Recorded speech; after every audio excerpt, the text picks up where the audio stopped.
ভাই ও বোনেরা, কেমন আছেন? ভালো আছেন? সত্যি সত্যি ভালো? আজকে জুমার রাত চলছে। জুমার দিনে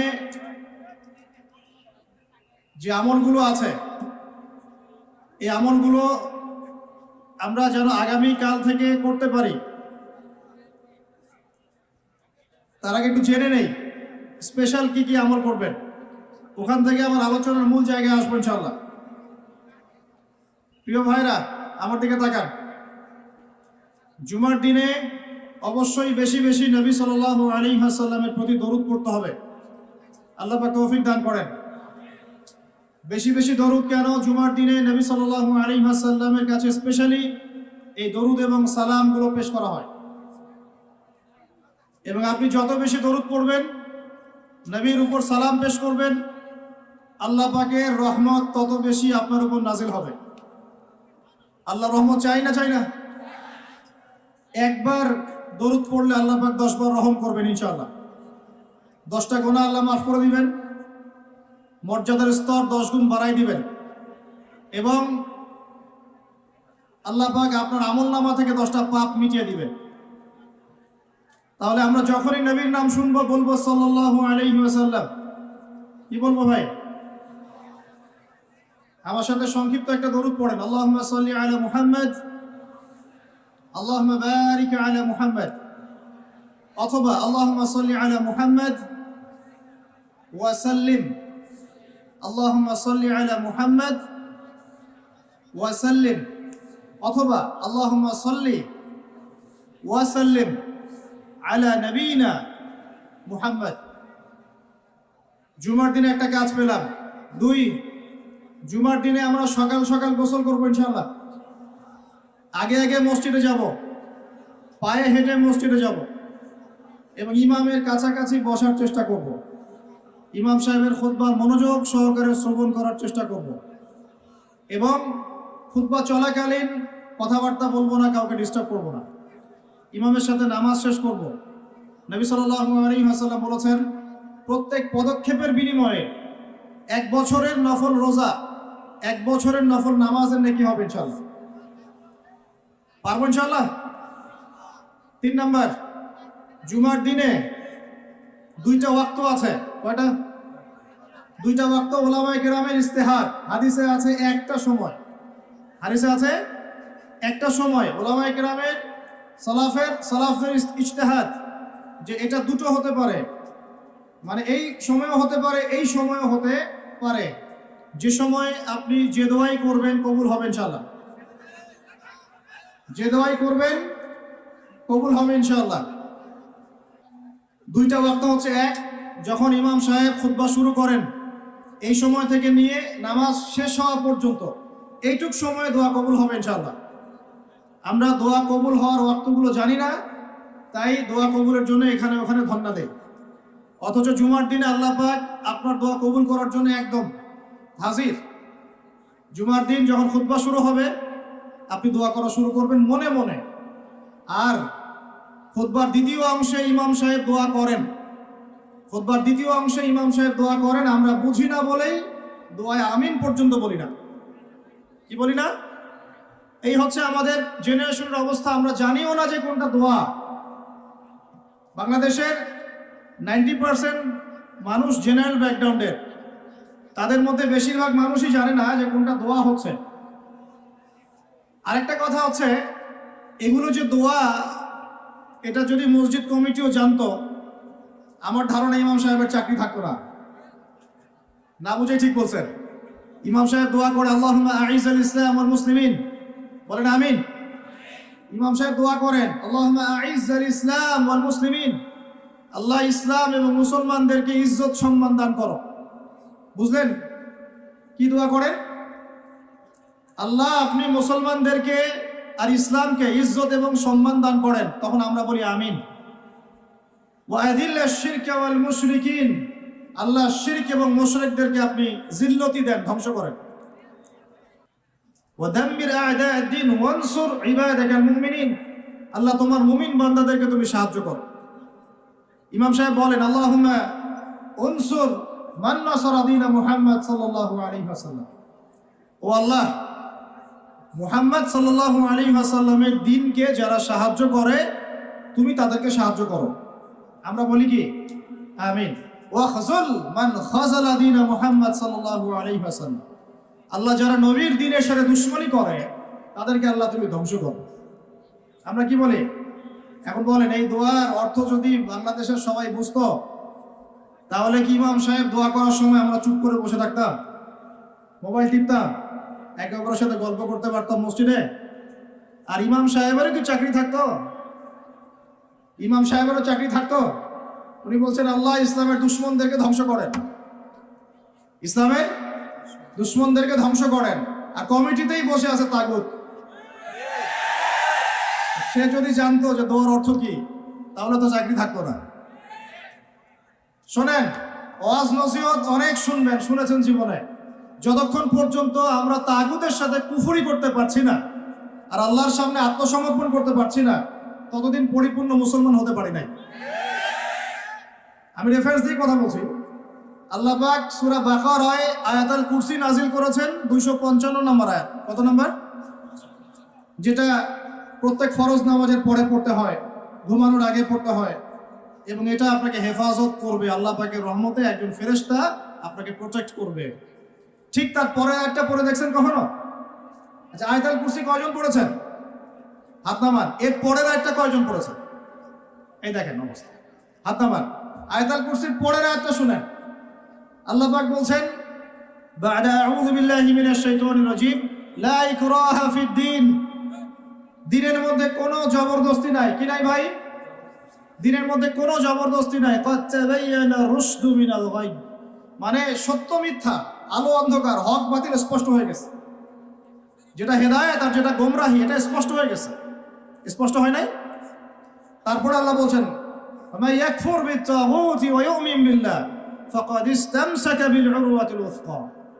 এই আয়াতটা তো আমরা অনেকে জানি না। আল্লাহ পাক বলেছেন, মা ইয়াকফুর বিত-তাগুত, যে বা যারা তাগুতকে অস্বীকার করলো বা তাগুতের সাথে কুফরি করলো, ওয়া ইউমিন বিল্লাহ, এবং আল্লাহর প্রতি ঈমান নিয়ে আসলো, ফাকাদ ইসতামসাকা বিল উরওয়াতিল উসকা, সে ব্যক্তি একটা শক্ত রশি আঁকড়ে ধরলো, লাম ফিসাম লাহা, যেটা কখনো ছিঁড়ে যাবে না ইনশাআল্লাহ।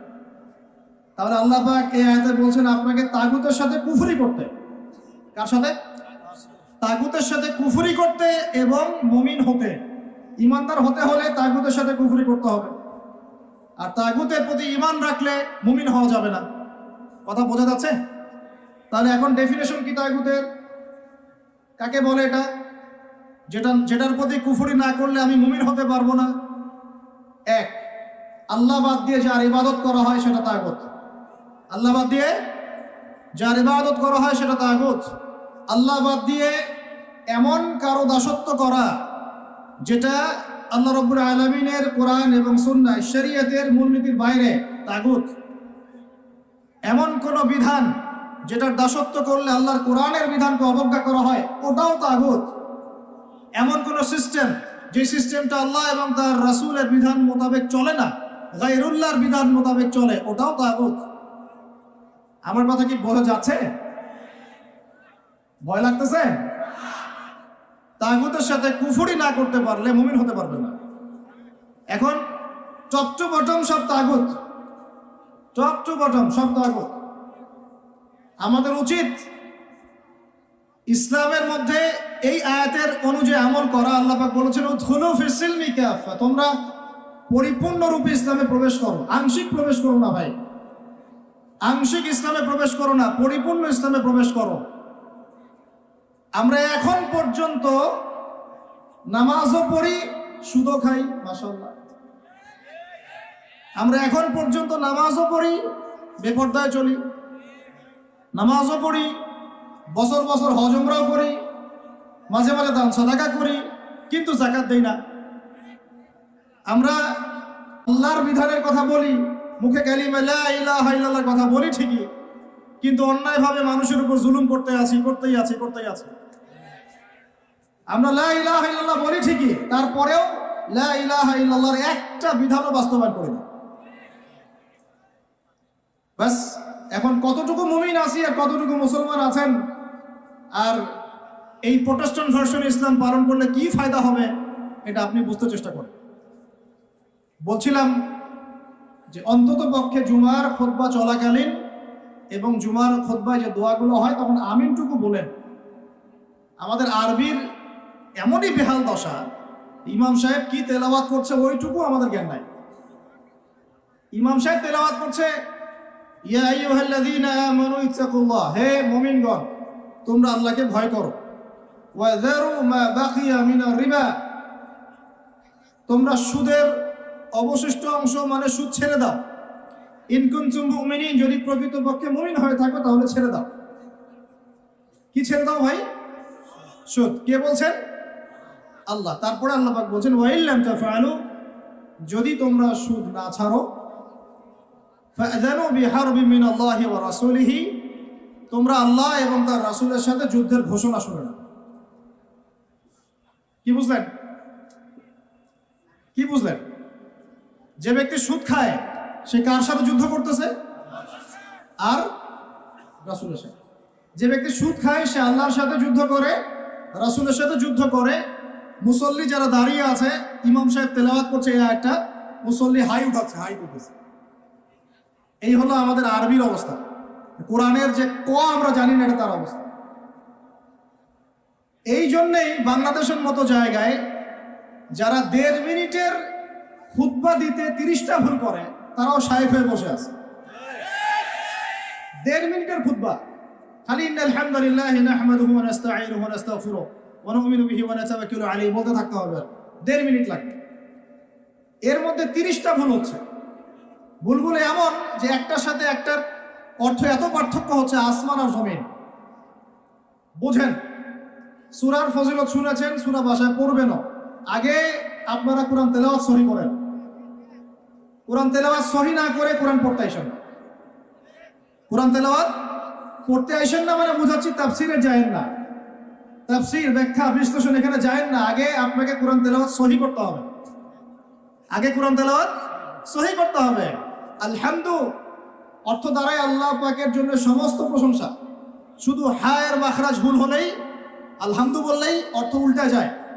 সমস্ত নিন্দা আল্লাহর জন্য। নাউজুবিল্লাহ, বলেন নাউজুবিল্লাহ। কুল হুয়াল্লাহু আহাদ শুনেছেন, কুলের কাফ ভুল হলে আপনার অর্থ চেঞ্জ হয়ে যাবে।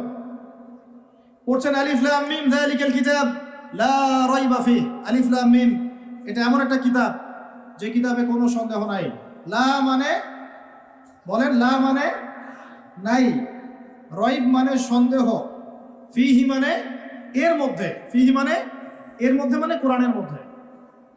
তো এখন লা মানে নাই, যেটাতে মদ আছে, আর যেটা লা, যেমন ইন্নাল ইনসানা লাফি খুসর, ইন্না নিশ্চয়ই, আল ইনসান মানুষ, মানব জাতি। লা মানে এখানে অবশ্যই, এই লা এর উপর মদ নাই। ফি মানে মধ্যে, খুসর মানে ক্ষতি। নিশ্চয়ই মানুষ অবশ্যই ক্ষতির মধ্যে আছে। এক লা এর অর্থ না, আর এক লা এর অর্থ অবশ্যই হ্যাঁ। আমি বুঝাতে পারতেছি ভাই? এক লা এর অর্থ বলেন না, আরেক লা এর অর্থ অবশ্যই হ্যাঁ। এখন আপনি যদি পড়েন যালিকাল কিতাব লা রাইবা ফিহ, কি অর্থ দাঁড়ায়? আপনি অর্থ করেন দেখি কি অর্থ দাঁড়ায়।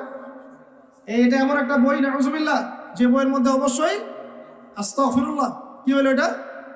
কুফর, ঈমান থেকে কুফর। কুল ইয়া আইয়ুহাল কাফিরুন, বলো হে কাফের সম্প্রদায়, লা আ'বুদু মা তা'বুদুন, আমি তার ইবাদত করি না যার ইবাদত তোমরা করো। লা আ'বুদু, এখানে মত আছে, লা আ'বুদু, আমি ইবাদত করি না, মা তা'বুদুন, যার ইবাদত তোমরা করো। এটা ঈমান কি না? ঠিক আছে তেলাওয়াত। এখন যদি লাম চেঞ্জ করে দেন, যদি বলেন যে লা আ'বুদু মা তা'বুদুন, কি অর্থ হবে? মানুষ তো বোঝেই না যে তাসাআলুনা বিহি ওয়াল আরহাম বলছে, তাসআলুনা বিহি ওয়াল আরহামের অর্থ কি পার্থক্য? বিসমিল্লাহির রহমানির রহিম বলছে কি? বিসমিল্লাহির রহমানির রহিম। আমার কথাগুলো মন দিয়ে শুনেন। ইসলাম কায়েম করতে পারবেন না যতদিন আপনি কোরআনওয়ালা হচ্ছেন না। কথা বুঝতে পারেন নাই? ইসলাম কায়েম করতে পারবেন না যতদিন কোরআনওয়ালা হচ্ছেন না। আর কোরআনওয়ালা, হাদিসওয়ালা, সুন্নতওয়ালা ততদিন হতে পারবেন না যতদিন বিশুদ্ধ করে তেলাওয়াত করা শিখছেন না। আমাকে একজন সাহাবী দেখাবেন, একজন সাহাবী যিনি কোরআন তেলাওয়াত করতে পারতেন না। আছে? আছে? এমন একজন তাবেঈ দেখান যিনি কোরআন তেলাওয়াত করতে পারতেন না। এমন একজন তাবেঈ দেখান যিনি কোরআন তেলাওয়াত করতে পারতেন না। আমি আপনাকে বাংলাদেশের কয়েক কোটি মানুষ দেখাতে পারবো ইনশাআল্লাহ, যদি আমাকে অথরিটি দেওয়া হয়, যারা কোরআনের আলিফও জানে না, বাও জানে। এখন আপনি এই জেনারেশনটাকে দিয়ে কি দিন কায়েম করতে চাচ্ছেন বাংলাদেশে? পারবেন? মনে হচ্ছে পারবেন যদি এদেরকে প্রশিক্ষিত করতে পারেন। প্রশিক্ষণটা হবে কিসের প্রশিক্ষণ? আগে ইলমের, তাজকিয়ার, ইমানের, তারপরে দাওয়াতের, তারপর জিহাদের। কথা বোঝা যায়?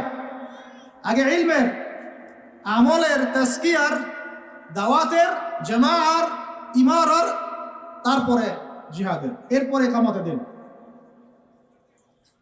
আমি আস্তে আস্তে পয়েন্টে আসবো। আমার কথাগুলো মনে হয় আপনারা বুঝতে পারছেন না। বুঝতে পারছেন কি? আমি বুঝাতে চাচ্ছিলাম তেলাওয়াতে এইভাবে ভুল হয়। আর মানুষ এখন এইসব এই প্রাইমারি লেভেলের যোগ্যতা অর্জন না করেই মানুষ দিনের পথে নিজেকে দায়ী হিসেবে পরিচয় দেওয়া শুরু করছে। এটা খুবই দুঃখজনক। এটা খুবই দুঃখজনক, অবমাননাকর এবং উম্মার জন্য ভয়ঙ্কর ক্ষতিকর। আর আমরা সাধারণ মানুষ অনেক সময় না বুঝে এ ধরনের মানুষকে অনেক উঁচু মর্যাদা দেওয়ার চেষ্টা করছি। না বুঝে এটা ঠিক হচ্ছে না, কারণ উপকার করতে গিয়ে ক্ষতি হয়ে যেতে পারে বেশি। জুমার দিনে দোয়াগুলো শিখেন, আরবিটুকু শিখেন, কোরআনের তাজবিদ সহকারে তেলাওয়াতটুকু শিখেন। কারা কারা তাজবিদ সহ তেলাওয়াত করতে পারেন হাত তোলেন দেখি ভাই। আচ্ছা, এখন হাত নামান। আমাকে এখন বলেন আপনারা কারা কারা, যদি আগামীকাল সকালে কোরআনের জন্য জীবন দেওয়ার প্রশ্ন ওঠে, কারা কারা দিবেন?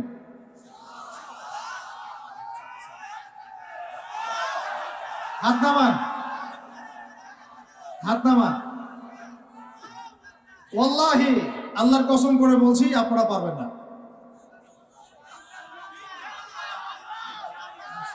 আচ্ছা আচ্ছা, ইনশাআল্লাহ আল্লাহ কবুল করেন।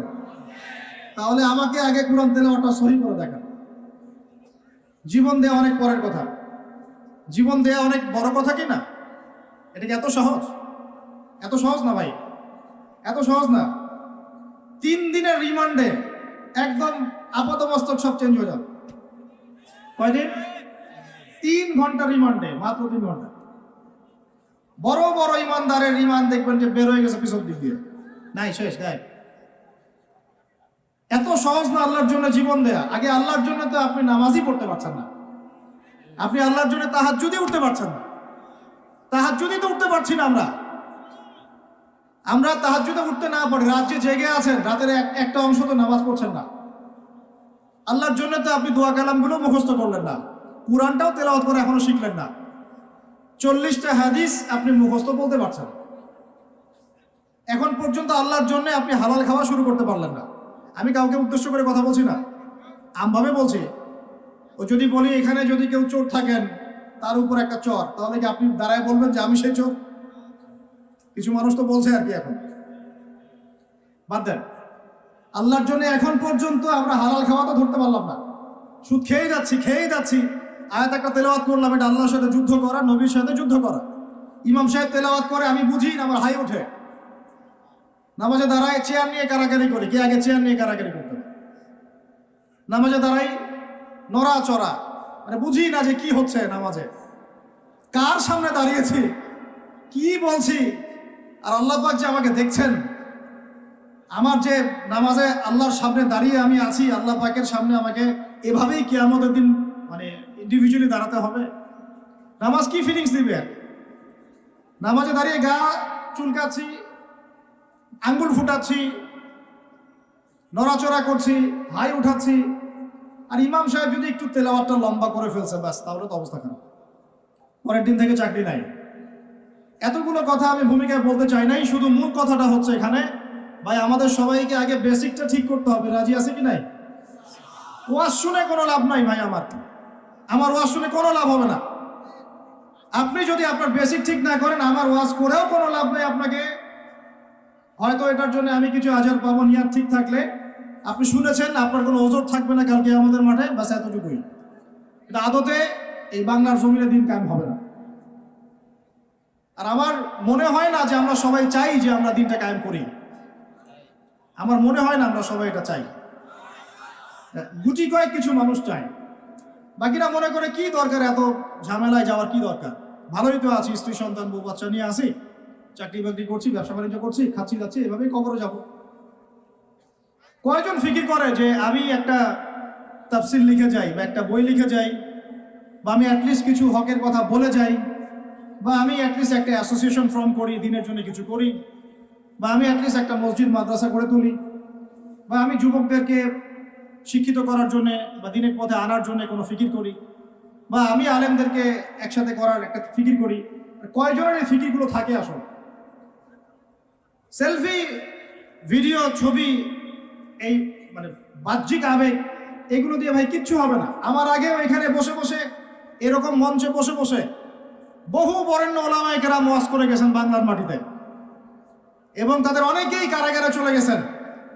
বহু মানুষ বহু মানুষ তাদের ওয়াজ শুনে ঠিক ঠিক বলতো, গরম গরম বক্তব্য দিতেন, এবং মানুষও ঠিক ঠিক বলতেন, জনগণও তাকে আর উস্কে দিত যেন সে আরো গরম বক্তব্য দেয়। হ্যাঁ, বিশ্বাস করেন, বিগত তারা যখন নাই, বিগত এক বছর, 2 বছর, 3 বছর, 4 বছর, 5 বছর চলে যায়, ওই ঠিক বলো জনগণ একবারও তাকে খোঁজ দিতেও যায়নি, একদিনও দেখতে যায়নি তাকে, একদিনও তার পরিবারের খবর নেয় নাই, একদিনও জানে নাই তার স্ত্রী কিভাবে রাত কাটাইছে, একদিনও তার সন্তানের খোঁজ নেয় নাই, তাকে এই বিপদ থেকে মুক্ত করার জন্য টাকা পয়সাও খরচ করে নাই, মামলা মোকদ্দমায় দৌড়াদৌড়ি করে নাই। আমরা ফ্যান্টাসিতে দিন কায়েম করতে পারবো না। আমার কথা একটু তিক্ত, কিন্তু কথাগুলো বাস্তব। আজ না হোক কাল বুঝবেন ইনশাল্লাহ, আজ না হোক কাল বুঝবেন ইনশাল্লাহ। এখন 2023 সাল চলছে, 1444 হিজরি চলছে। 1444 মানে নবী সাল্লাল্লাহু আলাইহি ওয়াসাল্লাম 1444 বছর আগে দিন কায়েম করে চলে গেছেন পৃথিবীতে। 1444 বছর পর এসে আমরা এগুলো নিয়ে কথাবার্তা বলছি। আমরা জানি না আমাদের সামনে জাতিগতভাবে, বৈশ্বিকভাবে আর এমনিতেই ইউনিভার্সাল কতটুকু সময় বাকি আছে, আমরা এটা জানিও না। হাদিসে অনেক আগেই বলা হয়েছে যে এই 2 আঙ্গুলের ডিস্টেন্স যতটুকু, তোমরা আমার 2 আঙ্গুল দেখো, এই 2 আঙ্গুলের ডিস্টেন্স যতটুকু, আমার আগমন আর কিয়ামতের দূরত্ব এতটুকু। নবীজি অনেক আগে বলেছেন যে আসর থেকে মাগরিব, সময়টার উদাহরণ মিসাল হচ্ছে আসর থেকে মাগরিব। এইভাবে দিন কায়েম হয় না। আমরা যদি দিন সত্যিকার অর্থে কায়েম করতে চাই, আগে বেসিক ঠিক করতে হবে। আজকে রাতে দোয়া কবুল হবে ইনশাআল্লাহ। এখন যেহেতু আমরা একটা জামার মধ্যে আছি, আল্লাহর ফেরেশতারা এটা ঘিরে রেখেছেন ইনশাআল্লাহ। আল্লাহ পাক অবশ্যই আমাদের কথা শুনছেন, দোয়া শুনছেন। সবাই আগে দোয়া করি, নিয়াত করি যে এই নামাজের কথাটা আপনার কানে চলে গেল, আজকের পর থেকে কোনোদিনও যেন নামাজ না ছুটে যায়। জোরে বলেন মুজাহিদদের মতো। আল্লাহ আমাদের দোয়া আপনি কবুল করুন। আমাদের কারো যেন কখনো এক ওয়াক্ত নামাজ আল্লাহ মিস না যায়, এবং নামাজে আমরা যা পড়বো তা যেন বুঝতে চেষ্টা করি। আল্লাহ পাক আমাদের সবাইকে কোরআন বিশুদ্ধ করে তেলাওয়াত করার তৌফিক দান করেন, এবং কোরআনের ভাষা আরবি শেখার তৌফিক দান করেন। আরবি না শিখে আমরা দাওয়াতি কাজে আসবো না, এবং আমরা সবসময় মুহাক্কিক ওলামায়ে কেরামের সাথে থাকবো। তাদের সাথে থেকে আমরা দিন শিখবো, তাদের সোহবতে থাকবো, তাদের কাছে পরামর্শ করব, তাদের কাছে সিলেবাস করে নিয়ে পড়াশোনা করব, করে নিজের যোগ্যতাকে বাড়াবো ইনশাআল্লাহ। আল্লাহ পাক আমাদের দোয়া যেন কবুল করেন। আমরা সবাই হালাল খাবো আগে ইনশাআল্লাহ, কোনোভাবেই হারাম রিজিকে যাব না ইনশাআল্লাহ। আল্লাহর সাথে যুদ্ধ করব না, নবীর সাথে যুদ্ধ করব না, সুদভিত্তিক অর্থনীতির সাথে আমাদের যেন কোনো সম্পর্ক না থাকে, যদিও এটা এই বিশ্বে একদম অলমোস্ট ইম্পসিবল। আমি বলছি অলমোস্ট ইম্পসিবল। এই বিশ্বে সুদভিত্তিক অর্থনীতির অক্টোপাসের এই চক্রজাল থেকে বের হওয়া অলমোস্ট ইম্পসিবল, কিন্তু একেবারে অসম্ভব নয়। আল্লাহ পাক যদি তৌফিক দেন আর আমাদের নিয়ে যদি ঠিক থাকে, ইনশাআল্লাহ চেষ্টা করলে আল্লাহ পাক রাস্তা দেখাবেন ইনশাআল্লাহ। স্বেচ্ছায় সুদ খাবো না, কারণ নবীজি বলছেন 4 শ্রেণীর মানুষকে আমি লানত করলাম, অভিশাপ। 4 শ্রেণীর মানুষকে আমি অভিশাপ করলাম। 1 শ্রেণী যে সুদ খায়, 1 শ্রেণী যে দেয়, 1 শ্রেণী সাক্ষী থাকে, আর 1 শ্রেণী লিখে রাখে। আর আপনি যে জবটার জন্য এত ট্রাই করছেন, আলটিমেটলি জবটা এই 4টার কোনো একটাতে পড়বে। বুঝতে পারেন নাই? আলটিমেটলি আপনি যে জবের জন্য ট্রাই করছেন এখন, দিনরাত একাকার করে দেখেন কোনো না কোনোভাবে এই 4টার মধ্যে পড়ে যায় কিনা। পড়ে গেলে আপনার আমার উপরেও নাউজুবিল্লাহ আল্লাহ নবীর লানত অভিশাপ চলে আসে। এটা কি যাচ্ছি? আল্লাহ হেফাজত করুন। আর ভয়ঙ্কর হাদিস তো অনেকদিন বলেছি, অনেকদিন শুনেছেন, আবারও শুনেন, কারণ আল্লাহ পাক সূরা আর রহমানে একই আয়াত 32 বার রিপিট করেছেন। কতবার? ফাবিআইয়ি আলাই রাব্বিকুমা তুকাযিবান। একটা আয়াত এতবার বলার কি দরকার ছিল? আল্লাহ পাক কি কোরআনের শব্দের অপচয় করেন? কোরআনে কি একটা শব্দের অপচয় আছে? জুলকারনাইন বাদশাহ বা অনেকে নবী বলেন আলাইহিস সালাম একটা কওমের কাছে গিয়েছিলেন, দেখলেন তারা সূর্যের আলো থেকে রক্ষা করার জন্য কোনো সভ্যতা ওদের কাছে নাই। ওই পুরো সভ্যতার বর্ণনা আল্লাহ পাক একটা শব্দের মতো দিয়েছেন, কাযালিকা। কাযালিক তারা এমনই ছিল, কাযালিক তারা এমনই ছিল, বাস শেষ। ওইটারই তাফসীর করেছেন কত বরেণ্য উলামায়ে কেরাম। তাহলে সেই কোরআনে আল্লাহ পাক একই আয়াত এতবার রিপিট করলেন কেন? কারণ আল্লাহ পাক আমাদেরকে তার নিয়ামতগুলো চোখে আঙ্গুল দিয়ে দেখাই দিচ্ছেন, আর কোন কোন নিয়ামত তোমরা অস্বীকার করতে চাও। ওই জন্য আবারও বলছি, সুদের কথা আগেও বলেছি, আবারও বলছি, হাদিসটা আবারও শোনেন। যে ব্যক্তি সুদ খায় সে যেন তার মায়ের সাথে জেনা করে। যে ব্যক্তি সুদ খায় সে যেন তার মাকে বিয়ে করলো। আল্লাহর কসম, আল্লাহর কসম করে বলছি। আর এই কথাগুলো বলার পিছনে আমার আল্লাহ সন্তুষ্টি ছাড়া কোনো স্বার্থ নাই। আল্লাহর কসম যে আমরা বাংলার জমিনে এই বিশ্বের ইহুদি খ্রিস্টানদের দ্বারা নিয়ন্ত্রিত এই অর্থ ব্যবস্থার মধ্যে ঢুকে পড়ে আমরা প্রত্যেকটা মুসলিম কান্ট্রি, শুধু বাংলাদেশে না, প্রতিটা মুসলিম কান্ট্রিতেই এখন সুদভিত্তিক অর্থনীতি চলছে। এবং আল্লাহর কসম করে বলছে আমরা মুসলমান হয়েও এখনো নিজেদের মায়ের সাথে জেনা করছি না। 7টা বিয়ে জায়েজ না জায়েজ এটা নিয়ে আপনারা প্রশ্ন করেন, কারণ হচ্ছে ভাইরাল ইস্যু, মজা লাগে, উত্তর আপনিও জানেন। কিন্তু সুদ দিয়ে যে মায়ের সাথে জেনা করতেছেন এই প্রশ্ন করেন না কেন? হ্যাঁ, বিয়ের সাথে নিয়ে প্রশ্ন করেন, দিন কায়েম নিয়ে প্রশ্ন করেন না কেন? শীতের দিনে বিয়ে করতে মজা লাগে না লাগে এইসব আলোচনা হয়, আল্লাহর জমিনের দাওয়াত জিহাদ নিয়ে কথা বলেন না কেন? যুব সমাজকে কিভাবে আল্লাহর দিকে নিয়ে আসা যায়, একটা সূত্রে গেঁথে ফেলা যায়, বরেণ্য ওলামায়ে কেরামদেরকে কিভাবে একটা জামায়ার মধ্যে আনা যায়, একটা আমিরুল মুমিনিন নিয়ে আসা যায়, এইসব চিন্তা করেন না কেন? সারাদিন কি এইসব মাসলা মাসাইল শিখতে থাকবেন? সারা জীবন এগুলোই করতে থাকবেন? সময় নাই হাতে আমাদের। এই জায়গাগুলো কে পূরণ করবে? এই জায়গাগুলো তো খালি হয়ে যাচ্ছে দিন দিন, কে পূরণ করবে? অনলাইনে বসে বসে পোস্ট লেখা সহজ, সমালোচনা করা সহজ, একটা কমেন্ট করা সহজ, লাইক শেয়ার দেওয়া সহজ। এই চেয়ারগুলো আপনি এসে পূরণ করেন, আসেন। এই চেয়ারগুলো, উম্মার নেতৃত্ব প্রদানকারী জায়গাগুলো আপনারা পূরণ করেন, আসেন। পড়াশোনা করেন, সাহসী হন, সবরের পরিচয় দেন, মুজাহাদা করেন, প্রশিক্ষিত হন, হয়ে আসেন, কথা বলেন, জামায়া গড়ে তোলেন, উম্মাকে নেতৃত্ব দেন, আসেন। এই জায়গাগুলো কাদের জন্য ছেড়ে দিচ্ছেন আপনারা? এই উম্মার দায়িত্ব আবু তো আদনানের নয়, এই উম্মতের দায়িত্ব আব্দুল মালিক সাহেবের নয়, এই উম্মতের দায়িত্ব এই মুস্তাকুর নবী হুজুর, ওসামা ভাই, আহমদুল্লাহ হুজুর, এই ইন্ডিভিজুয়াল মানুষদের নয়। একজন ব্যক্তির উপরে, কয়েকজন ব্যক্তির উপরে আপনি দায়িত্ব চাপাই দিতে পারবেন না। উম্মার প্রত্যেকটা ব্যক্তির দায়িত্ব আছে এই উম্মাকে বিজয়ী করার জন্য।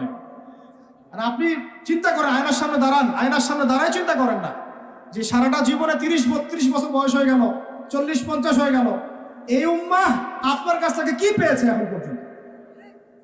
এই উম্মাহ আপনার কাছে কি পেয়েছে? কয়টা বই পেয়েছে?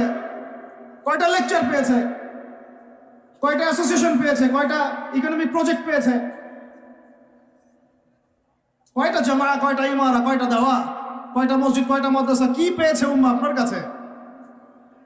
আমি আপনার কলবে আঘাত করতেই আসছি। আমার কথায় আপনি আঘাত পাবেন আমি জানি। এই আঘাতটা আপনাকে আল্লাহর পথে নিয়ে আসবে ইনশাআল্লাহ। এই আঘাতটা ইনশাআল্লাহ আমাদের এই তরুণ ভাইদেরকে আল্লাহর পথে নিয়ে আসবে ইনশাআল্লাহ। সাহসী মানুষদের মতো বলেন ইনশাআল্লাহ। এই আওয়াজগুলা ইনশাআল্লাহ আমাদেরকে আল্লাহর পথে নিয়ে আসবে ইনশাআল্লাহ। প্রত্যেক ঘরে ঘরে একজন করে হাফেজ তৈরি করেন, প্রত্যেক ঘরে ঘরে একজন দিনদার মেয়েকে বিয়ে করেন, প্রত্যেক ঘরে ঘরে যে বাচ্চাগুলো হবে এই বাচ্চাগুলোকে ইসলামী শিক্ষায় শিক্ষিত করেন, প্রত্যেক ঘরে ঘরে অন্তত একটা করে আলেম তৈরি করেন। একটা আইয়ুবী দেন আমাদেরকে, একটা খালিদ বিন ওয়ালিদ দেন, একজন আপনি আমাকে ওমর ইবনে খাত্তাব দেন, একজন মুসআব বিন উমাইর দেন, একজন খুবাইব দেন, একজন মুসা বিন নুমাইর দেন।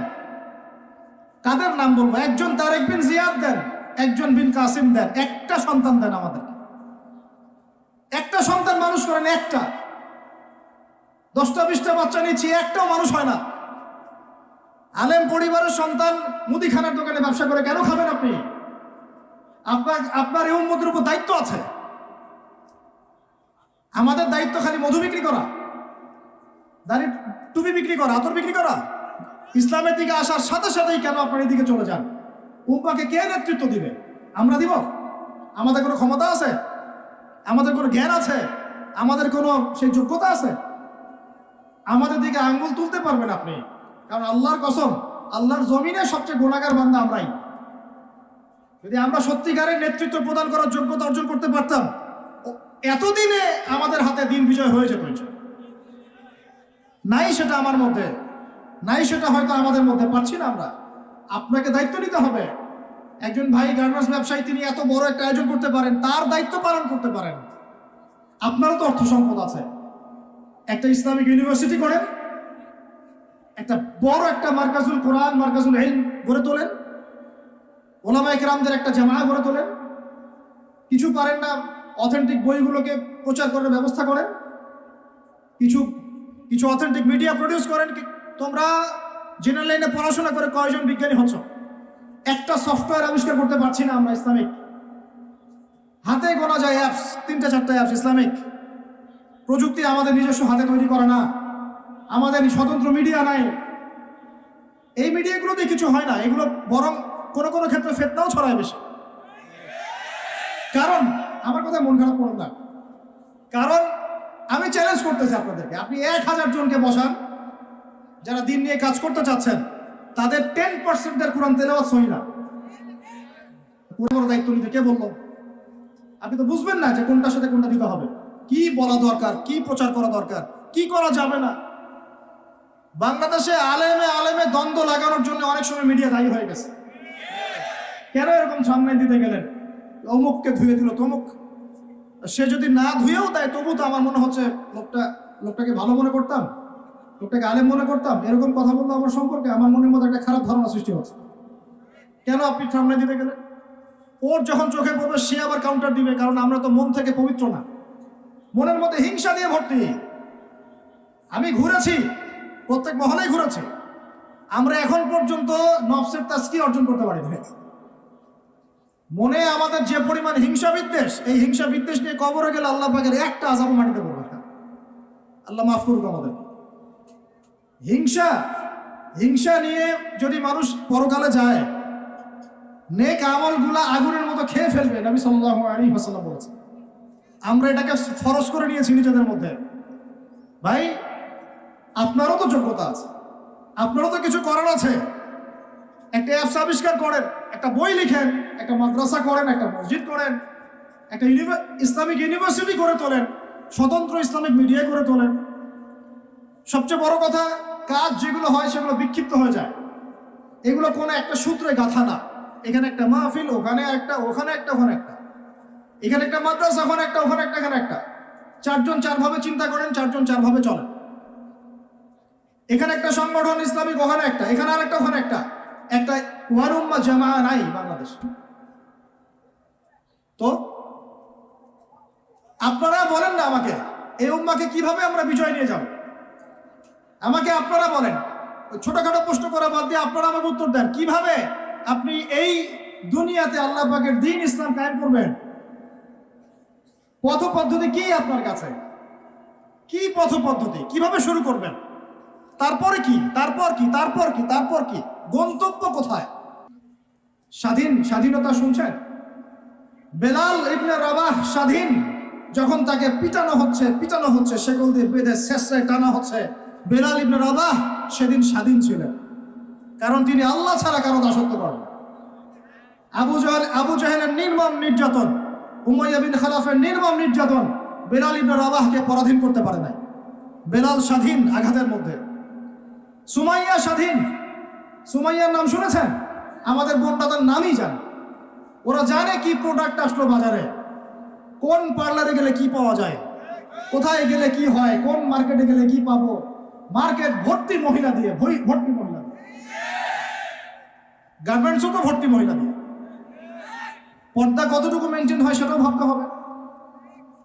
জব করতে দোষ নাই, জব করতে দোষ আছে, পর্দা কতটুকু ভাবতে হবে না? আমরা যে বস্তুবাদী এটা আমাদের রাস্তাগুলোই প্রমাণ করছে।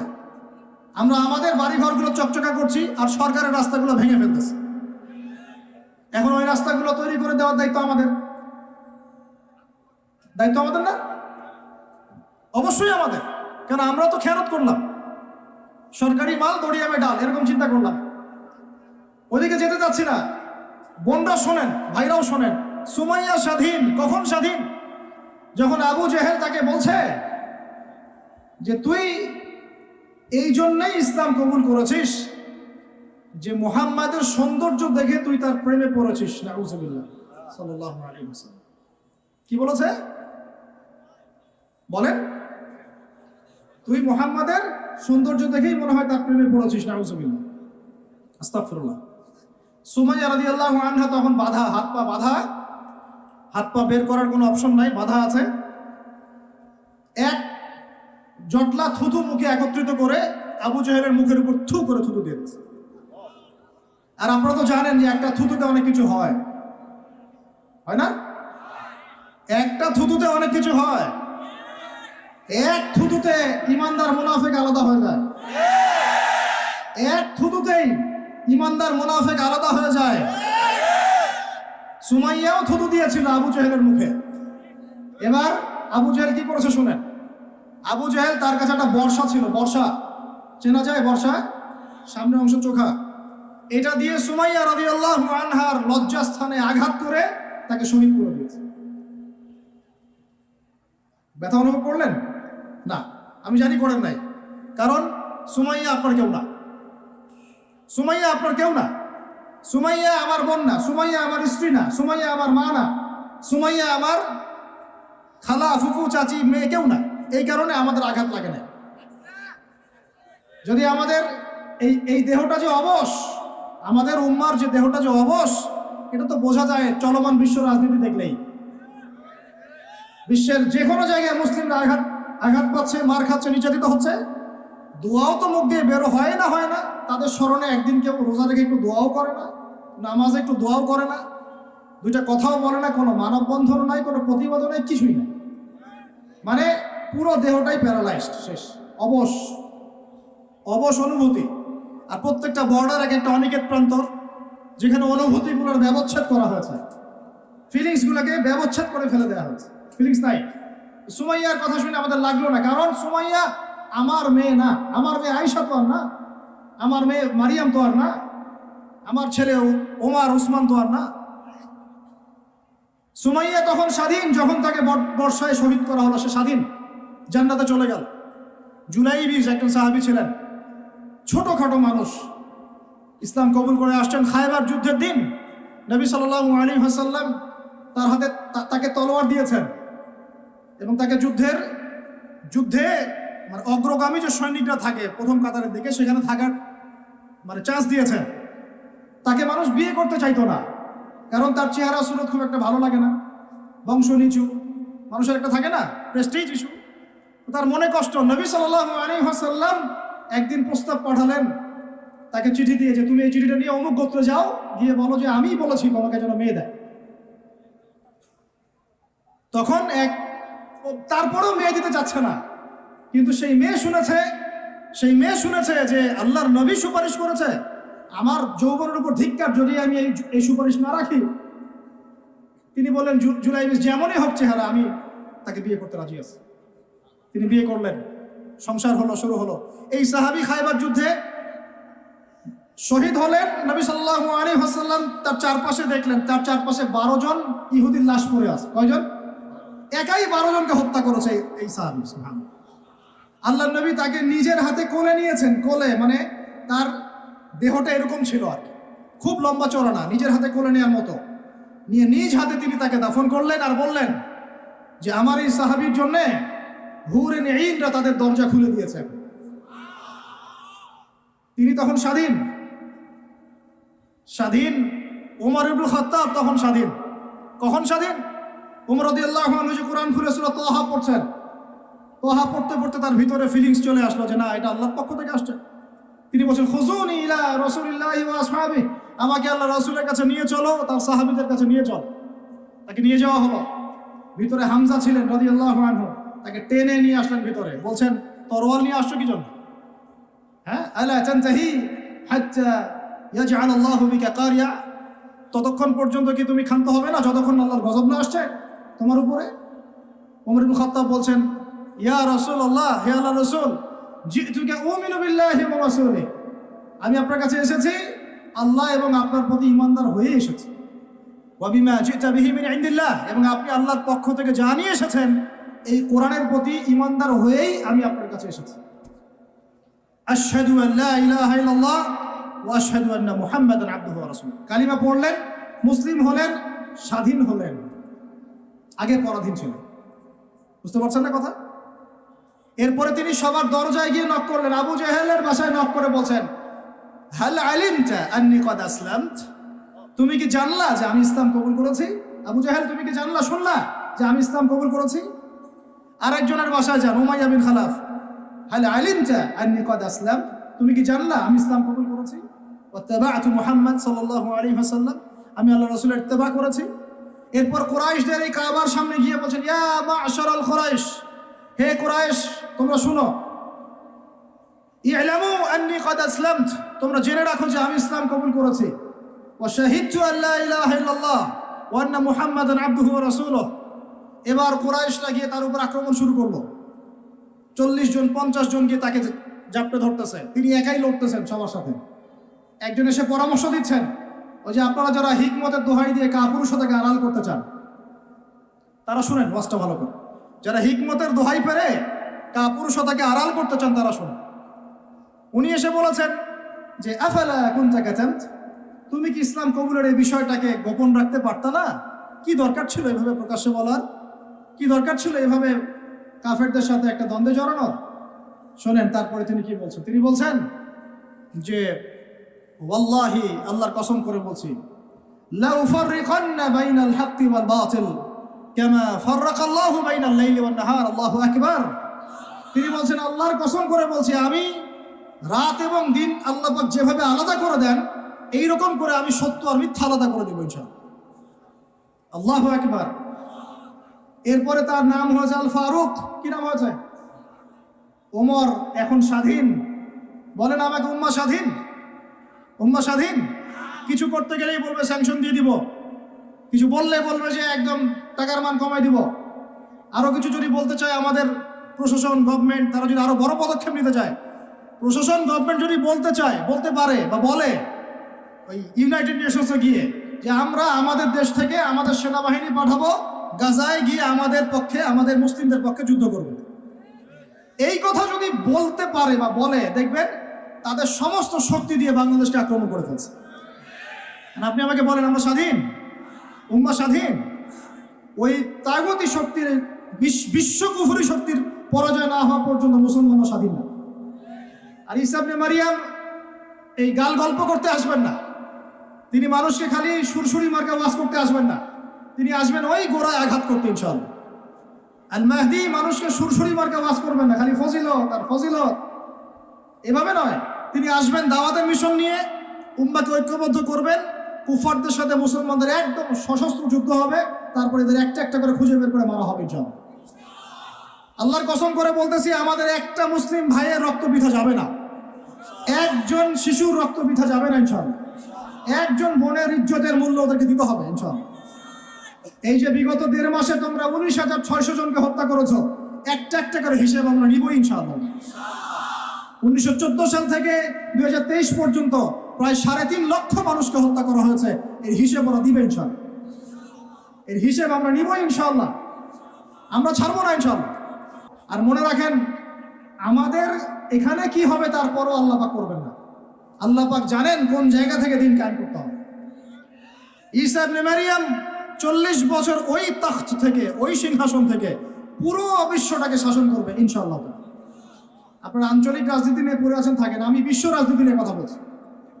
আঞ্চলিক পলিটিক্স নিয়ে আমার কোনো আগ্রহ নাই, কারণ আমি জানি এই পুরো সাবকন্টিনেন্ট শাসন করবে ঈসা আলাইহিস সালাম। যদি আমরা তার পক্ষের লোক হয়ে যাই তাহলে আমরা ইজ্জত সম্মান পাবো ইনশাআল্লাহ। আর যদি আমরা তার বিপক্ষে চলে যাই, দেখবেন জিল্লতি আর জিল্লতি নেমে আসবে। আল্লাহ মাফ করুন। এখন শুনেন, ইবনুল খাত্তাব স্বাধীন এখানে হামজা রাদিয়াল্লাহু আনহু স্বীকার করে আসছেন। যুবক ভাই আপনি শুনেন, এই যে ওমরের কথা বললাম, এরকম একটা ছেলে আমাকে দিতে পারবেন ঘর থেকে, প্রত্যেকটা ঘর থেকে পারবেন? সাহস আছে খালি বলবে যে আমি রাত দিন যেমন আল্লাহ আলাদা করে দেন, আমি সত্য মিথ্যা আলাদা করে দেবো। পারবে? তোমরা টিকটক চালাচ্ছ, পাবজি খেলতেছো, ফ্রি ফায়ার খেলতেছো, মেয়ে নিয়ে পড়ে আসো। তোমরা কিভাবে উম্মাকে নেতৃত্ব দিবা? নামাজ পড়তেছো না, সাপ্তাহিক সওম তো রাখো না মনে হয়, আল্লাহ ভালো জানেন। দান সদকা কতটুকু করো আল্লাহ ভালো জানেন। কোরআন তেলাওয়াত করতে শিখতেছো না, কোনো আলেমের সহবতে যাও না। ইউটিউব, অনলাইন, ফেসবুক, ব্যাস, that's all. YouTube, online, Facebook হচ্ছে একটা ফিতনার জগৎ। আপনি বলতে পারেন যে আমার লেকচারও তো যায়, অনেক বড় বড় আলেমদের লেকচারও যায়, সব মেনে নিয়েই বলছে এটা ফিতনার জগৎ। সব মেনে নিলাম, আপনার কথা মেনে নিয়েই বলতেছে ফিতনার জগৎ। কারণ এর কন্ট্রোলও কুফর শক্তির হাতে, এর কন্ট্রোলও তাগুতি শক্তির হাতে। আপনি এটা নিয়ন্ত্রণ করেন না, এই প্রযুক্তি আপনি তৈরি করেন না। আমরা আলাদা করে কোনো মুসলিম কমিউনিটি, সোসাইটিও বিল্ড আপ করতে পারিনি অনলাইনে, পেরেছি? আমাদের কোনো স্বতন্ত্র সামাজিক যোগাযোগ মাধ্যম আছে বলেন? ওমর ইবনে খাত্তাবের মতো একজন স্বাধীন মানুষ দেন। হামজা রাদিয়াল্লাহু আনহু স্বাধীন কখন? আবু জাহেল আল্লাহর নবীকে একটা আঘাত করেছে, বলেন নাউজুবিল্লাহ, সাল্লাল্লাহু আলাইহি ওয়াসাল্লাম। আপনারা তো জানেন তার পিঠের মধ্যে উটের নাড়ি ভুঁড়ি দেওয়া হয়েছে, চাপানো হয়েছে। তো এই দৃশ্য একজন দাসী দেখেছে। হামজা রাদিয়াল্লাহু আনহু স্বীকার করে আসছেন, তাকে বলছে তোমার ভাতিজাকে এইরকম আঘাত করেছে আবু জাহেল। আবু জাহেলের নাম কিন্তু আবু জাহেল না, আবু জাহেলের নাম আবুল হাকাম। সেও কিন্তু আল্লাহকে বিশ্বাস করত। আপনারা মনে করবেন না যে সে একদম ইহুদি ছিল বা খ্রিস্টান ছিল, এমন না। সে আল্লাহকে বিশ্বাস করত, কিন্তু আল্লাহ পাকের বিধান মানত না। এখন হামজা রাদিয়াল্লাহু আনহু বলছেন ওয়া ফাআলা যালিক, সে কি সত্যিই কাজ করেছে?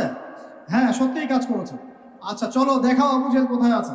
তিনি ঘোড়া ছুটাই গেলেন কাবা ঘরের সামনে, গিয়ে বললেন যে তুমি আমার ভাতিজাকে গালি দিয়েছ, তুমি আমার ভাতিজাকে আঘাত করেছ, জেনে রাখো আমি আজকে থেকে আমার ভাতিজার দিনের উপর আছি। এই কথা বলার সাথে সাথে তার উপর আক্রমণের চেষ্টা করা হচ্ছিল। তিনি নিজে একটা ঘুষি দিয়ে আবু জাহেলের একটা দাঁত ফেলে দিলেন। দাঁত যে পড়ে গেছে কিনা সিরাতের কিতাবে এত স্পষ্ট নাই, কিন্তু আঘাত একটা ঘুষি দিয়েছেন এটা স্পষ্ট। ঘুষি দিয়ে বলছেন রুদ্দাহা ইনিস্তাতা, রুদ্দাহা ইনিস্তাতা, যদি সাধ্য থাকে এই ঘুষিটা আমাকে ফেরত দিয়ে দেখাও, সাধ্য থাকলে আমাকে আরেকটা আঘাত করে দেখা। আকুলু মা ইয়াকুল, আমি তাই বলি যা আমার ভাতিজা বলে। শাহিদতু আল্লা ইলাহা ইল্লাল্লাহ ওয়া আন্না মুহাম্মাদান আবদুহু ওয়া রাসূলুহু, আমি সাক্ষ্য দিচ্ছি বা দিলাম আল্লাহ ছাড়া কোনো ইলাহ নাই, মুহাম্মদ আমার ভাতিজা আল্লাহর রাসূল। তোর সাধ্য থাকলে আমাকে ঠেকা। এরকম জেনারেশন দিতে পারবেন? আপনার ছেলেটা কি এরকম? আপনার ভাইরা কি এরকম? এই আমাদের মায়েরা তাদের সন্তান কি এরকম? যে মেয়েদেরকে ঘরে নিয়ে আসছেন, এই মেয়েগুলাও কি সুমাইয়ার মতো? উম্মে আমারা একজন নারী সাহাবী, উম্মে আমারা, উহুদের যুদ্ধে চতুর্দিক থেকে আল্লাহ নবীকে আক্রমণ করা হচ্ছে, তিনি একাই তীর ছুটছেন। মহিলা সাহাবী, নারী সাহাবী, আমাদের নারী মেহেদি দেয় বসে বসে, তাও বয়ফ্রেন্ডের জন্য। আমাদের নারীরা ঘরে বসে বসে মেহেদি দেয়, পার্লারে যায় বয়ফ্রেন্ডের জন্য। আর উম্মে ওমারা রাদিয়াল্লাহু আনহা তাদের মতো সাহাবীরা জীবন দেন রাসূলের জন্য। স্বাধীনতা এই যে তারা স্বাধীন, আল্লাহর দাসত্বের অধীনে তারা কাউকে পরোয়া করতেন না। তখন উম্মাহ ছিল স্বাধীন। আর কি, আর কার কয়জনের কথা বলবো আপনাদেরকে? মুসআব বিন উমাইর, বিখ্যাত সাহাবী, তরুণ সাহাবী, দায়ী মানুষ, এত দামি পারফিউম ইউজ করতেন, এটা এখনকার লাখ টাকা কোটি টাকার দাম হবে। বিত্তশালী পরিবারের, এই যে বিত্তশালী পরিবারের সন্তানরা শুনেন, আপনারা তো বাইক দাবড়ায় বেড়ান, গাড়ি ড্রাইভ করে বেড়ান, মাঝখানে অ্যাক্সিডেন্ট করে দেন, কেসও খান না, তাই বাপের টাকা আছে পার পেয়ে যান, ইয়াবা খান, তারপরে গিয়ে মেয়ে নিয়ে ফুর্তি করেন, জেনা নিত্য নৈমিত্তিক ব্যাপার। একটা মেয়েকে পিছনে ওঠান, 7 দিন ঘোরান, আবার চেঞ্জ করেন, 7 দিন পর আরেকটা নেন। মুসআব বিন উমাইরও ধনীর সন্তান ছিলেন, ধনীর দুলাল। যখন ইসলাম এসেছে, কুরআন এসেছে, শুনেছেন তিনি, ইসলাম কবুল করেছেন। মা সম্পত্তি থেকে বঞ্চিত করেছে, তাকে চাটাইয়ের মধ্যে জড়িয়ে নিচে আগুন দেয়া হতো, ধোঁয়া দেয়া হতো, আযাব দেয়া হতো পারিবারিকভাবে। তিনি যখন নবীর কাছে আসলেন, নবী তাকে বললেন, তুমি মদিনায় যাও। কোথায়? মদিনায় গিয়ে দাওয়াতি কাজ করো। মদিনায় দাওয়াতি কাজ করতে লাগলেন। তার একক দাওয়াতে মদিনার 75টা পরিবার ইসলাম কবুল করেছে। এই যে মদিনায় যে ইসলামের আপনি জয় জয়কার দেখছেন, এটা মুসআব বিন উমাইর রাদিয়াল্লাহু আনহু দাওয়াতের একটা ফসল, আল্লাহ রাসূলের দোয়া। কয়টা পরিবার? এই 75 পরিবার এসে বায়াত করলেন নবীর কাছে। তারপরে নবী হিজরত করলেন মদিনায়। এমনি এমনি হয়নি, এটা প্রেক্ষাপট। ওই মুসআব বিন উমাইর রাদিয়াল্লাহু আনহু উহুদের যুদ্ধে শহীদ হচ্ছেন, তার গায়ে তখন 50টার বেশি তরবারের আঘাত আছে। কয়টা বেশি? তার মাকবারা ওখানেই আছে, দেখে আসেন। তিনি স্বাধীন। ওই ময়দানে যারা সেদিন ছিলেন, ওই শনিবার সকাল 10টা থেকে, ওটা তো শাওয়াল মাসের, তাই না? শাওয়াল না, রমজানে পড়ে শাওয়াল মাসে যুদ্ধ হয়েছে। শাওয়াল মাসের 10 তারিখ মেবি, হ্যাঁ 10 তারিখ 9 তারিখ, সিরাত কারা পড়েছেন, 9 বা 10 সকালবেলা যুদ্ধ হচ্ছে। ওই সময়ে পৃথিবীতে যারা ওই সময় যুদ্ধ করছেন মুসলমানদের পক্ষে, আল্লাহর জমিনের মধ্যে সবচেয়ে শ্রেষ্ঠ মানুষ, তারা সবচেয়ে শ্রেষ্ঠ জীবন, শ্রেষ্ঠ মৌত। ওখানে তারা উঠবেন, তখন তাদের গা থেকে মেশকম্বরের ঘাম ছুটতে থাকবে। মারেফত থাকলে আপনিও পাবেন, অন্তরের মধ্যে কলুষতা থাকলে আপনি পাবেন না, তো স্বাভাবিক। এখন মুসআব বিন উমাইর কি পরাধীন না স্বাধীন? বলেন, তিনি কি পরাধীন না স্বাধীন? স্বাধীন মুসআব বিন উমাইর। আরেকজনের কথা শুনেন, বলতে থাকলে আপনাদের সারা রাত ফজর হয়ে যাবে। জাফর ইবনে আবি তালেব নাম শুনে, তিনি বোন গিয়েছেন হাজতে, সোনার দোকানে। ইহুদি তাকে বলছে নিকাব খোলো, সে নিকাব খুলবে না।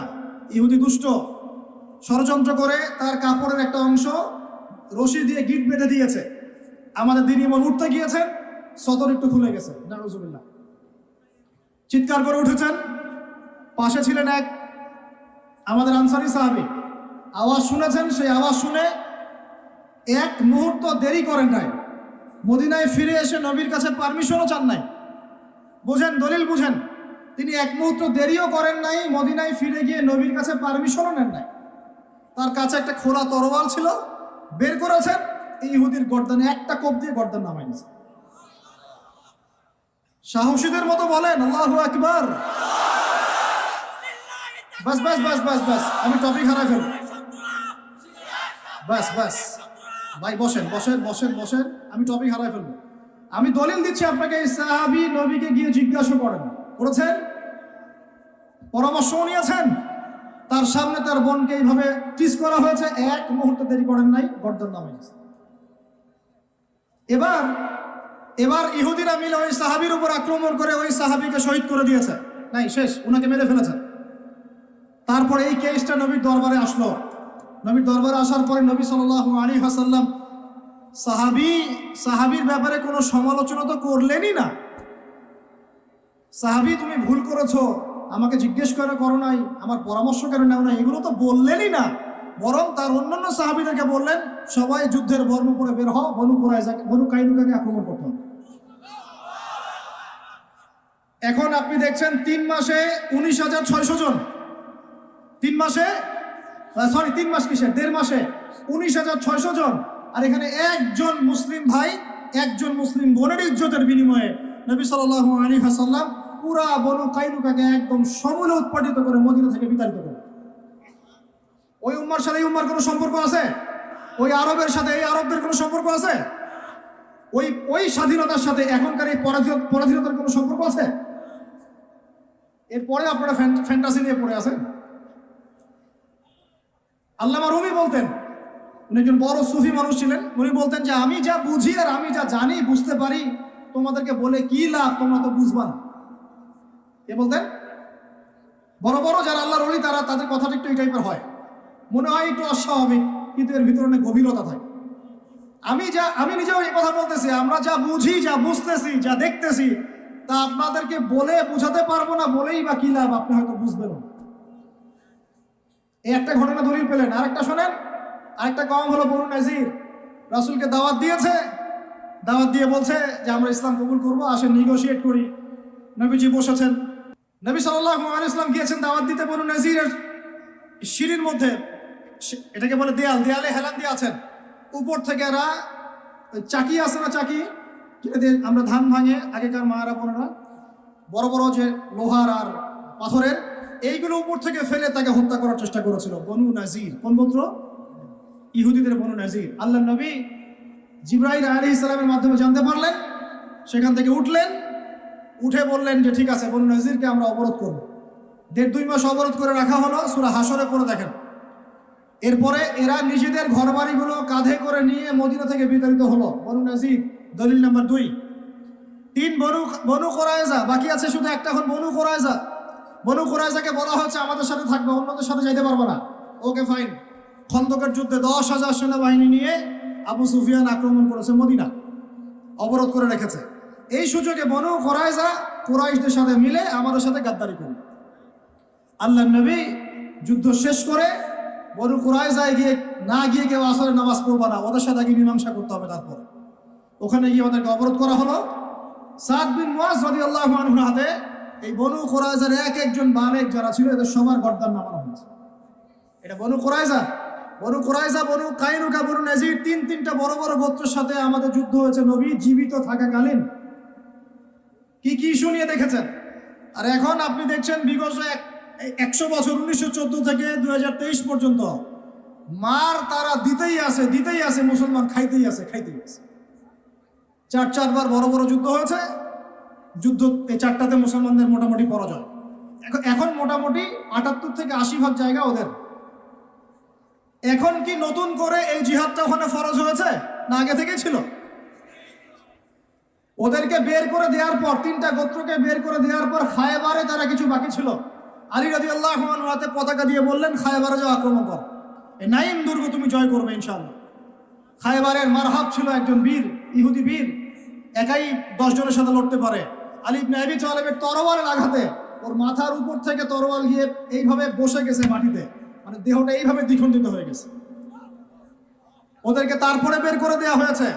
তারপর নবী সাল্লাল্লাহু আলাইহি ওয়াসাল্লাম বলেছেন তার ইন্তেকালের কয়েকদিন আগে, যে আমার ইন্তেকালের পর তোমরা বাকি যে অবশিষ্ট যারা আছে এদের সবাইকে জাজিরাতুল আরব থেকে বের করে দিবে। কে বলেছেন এটা বলেন? এখন তারপর ওমর রাদিয়াল্লাহু আনহু ওটা জয় করেন, আমাদের আন্ডারে থাকে। 1099 সালে ক্রুসেডাররা গিয়ে ওটা আবার দখল করে। তার মোটামুটি ভাবে 80 থেকে 90 বছরের মধ্যেই 1176 নাকি 87, 1176 দিকে আইয়ুবী রাহিমাহুল্লাহ গিয়ে সেটা আবার জয় করে। তারপরে আবার ওখানে লড়াই হয়েছে। তারপরে আবার গিয়ে আপনার মামলুকদের ভূমিকা আছে, জেঙ্গিদের ভূমিকা আছে, তুর্কিদের ভূমিকা আছে, ওসমানীয়রা আবার দখল করেছে। এই সিলসিলা চলতে চলতে 1914 সালে গিয়ে তারা এই ব্রিটেনের সহযোগিতায় এই জায়গাটা দখল করেছে। কত সালে? এই তো 1914 সালে। দখল করার পর থেকে এখন এই বিগত 100 বছরে ওখান থেকে তারা বিশ্বের সব নিয়ন্ত্রণ করা শুরু করেছেন। জায়গা দখল থেকে শুরু করে মুসলিম ভাইদেরকে দমন, আমাদের বোনদেরকে ধর্ষণ, শিশুদেরকে হত্যা, জমি উপড়ে ফেলা, কি না করেছে তারা বিগত 100 বছরে ওখানে যা যা করেছে বা করে যাচ্ছে। এরপরেও যদি আমাদের টনক না নড়ে, আমরা যদি মনে করি যে আমরা তো খুব ভালো আছি, তাহলে আল্লাহর কসম আমরা এখন উম্মাও বুঝি নাই, স্বাধীনতাও বুঝি না। আমাদের সবাইকে বুঝতে হবে পুরো মুসলিম উম্মা একটা দেহ। আমরা নিজেদের বেসিক ঠিক করব, অর্থনীতি ঠিক করব, আমাদের পরিবার ঠিক করব, আমাদের দাওয়াতের মোটিভটা ঠিক করব। এই ইস্যু পাগল জাতি হব না, মূল জায়গায় থাকার চেষ্টা করবো ইনশাআল্লাহ। আস্তে আস্তে সেই প্রজন্ম আসবে ইনশাআল্লাহ। আমি না পারি, আপনি না পারেন, আমাদের পরের জেনারেশন পারবে ইনশাআল্লাহ। আর এখন এই ইস্যুগুলো নিয়ে কথা বললে মুসলমানদের মধ্যে এক শ্রেণীর মুনাফিক তারা আমাদের বিপক্ষে কথা বলা শুরু করে। এই জাতির এখন চিনতে আশা করি বাকি নাই যে মুসলিমদের মধ্যে কত মুনাফিক ঢুকে গেছে। কোন দলের সাথে আমাদের কোনো দ্বন্দ্ব নাই, আমাদের দ্বন্দ্ব হচ্ছে কথিত মুনাফিকদের সাথে, যারা এই চলমান সংকটের মধ্যেও মুসলমানদের পক্ষে না গিয়ে জালেমের পক্ষ নিচ্ছে। এই চলমান সংকটের মধ্যেও মাজলুমদের পক্ষ না নিয়ে যারা জালেমের পক্ষ নিচ্ছে, এদের সাথে আমার কোনো সম্পর্ক নাই, আপনাদেরও সম্পর্ক থাকার কথা না, এই উম্মারও সম্পর্ক নাই। এখন আপনি আমি সেই দায়িত্ব পালন করবো কিনা সেটা আমাদের বিষয়। আমাদের কর্তব্য কি সেটা আমাদের বুঝতে হবে। এইসব ফ্যান্টাসি বন্ধ করেন, এইসব উপরে স্লোগান বন্ধ করেন, এবং আই ওয়াজ শোডাউন সব বন্ধ করেন। সবাই 5 ওয়াক্ত নামাজি হয়ে যায়, আল্লাহ তৌফিক দান করেন। সবাই মিলে তাহাজ্জুদ গুজার হয়ে যায়, আল্লাহ তৌফিক দান করেন। আল্লাহ পাক সবাইকে হালাল খাওয়ার তৌফিক দেন। সবাই অর্থনীতি ঠিক করে ফেলাই, সবাই দাওয়াতের মেহনতে লেগে পড়ি। আল্লাহ যাকে যা দিয়েছেন তাই দিয়ে দিনের খেদমত করেন।